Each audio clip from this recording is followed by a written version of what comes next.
Hey, good morning, everybody. It's your boy Haynes. That I bring you another one, and today's topic is going to be on learning to forgive yourself. Whatever it is that you've either done, whether you said things to somebody that you didn't mean, whether you did something that you didn't mean, or later on you find out was wrong. If you've done stuff to even hurt yourself, whether it's physically, mentally, emotionally, spiritually, same thing with anybody, or even just on like a small level, like maybe it's just maybe goals or things you set out and things didn't get done or things could not get done. Forgive yourself. Learn to forgive yourself. The moment you forgive yourself is the moment you release whatever burdens, whatever negativity that is clinging onto you, that is hindering you and keeping you from living a good life. At the end of the day, we're all human beings. We all make mistakes. Sometimes we say things that we don't mean. Sometimes in the heat of the moment, which I would still advise you to at the same time, knowing that, learn to always control your actions, because at the end of the day, you're in control of whatever it is that you say, whatever it is that you do, how you react, how you respond to any given situation at any given time.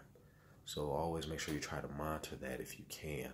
But learn to forgive yourself, because you no longer, after that point, the moment you forgive yourself, is you release that burden. You feel better. You can actually move on. And people are like, well, how do you forgive yourself? Sometimes you just gotta look yourself in the mirror, or just tell yourself, you know what, all the stuff that I've done or whatever, as if I'm just gonna let it go. At the time, this is where I was, and on and so forth. So that way, then you can move on and have a better life. Something a friend of mine told me before, when it comes to forgiveness, it's when you maybe wrong somebody. In the case of like what we mentioned earlier in the video, you wrong somebody and you walk up to them and you say, hey, please forgive me. Sometimes when you say forgive me, or a lot of times, it's not just for the sake of that person. It's for yourself. So that way you can move on with your life and you can retain or try to develop and keep a positive energy.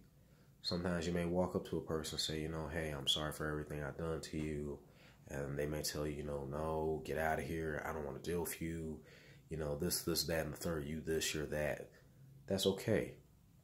Let them feel what they're going to feel. Because at the end of the day, the moment you ask for forgiveness, the moment you forgive yourself, the moment you, even seek a form of forgiveness with somebody, that's their bag now, So if they choose to hold on to that, they choose to continue to hold an attitude, continue to hold a grudge, that's their life. That's something that they got to figure out, and that's something they got to deal with and cope on their own, and that's beyond your control. But the least you can do so that way you can move on with your life is learn to forgive yourself and even ask for forgiveness, whether it's received or not, but mentally accept that, hey, you know what, the things I've done, because the things I've done is wrong. And the fact that you can admit that to yourself shows the growth that you made, that you can see the difference between right and wrong and the things that you've done to what you're trying to do now. So as long as you're consciously aware of what you're doing, that's already the first step, minimum, but yet the biggest step that you can do is, self-awareness of the things that you've said, self-awareness of the things that you've done, so that way you can start taking more control, taking more actions, and taking more responsibility with your life. But with that being said, everybody, I love you. Stay tuned for more content coming guys way soon. Peace.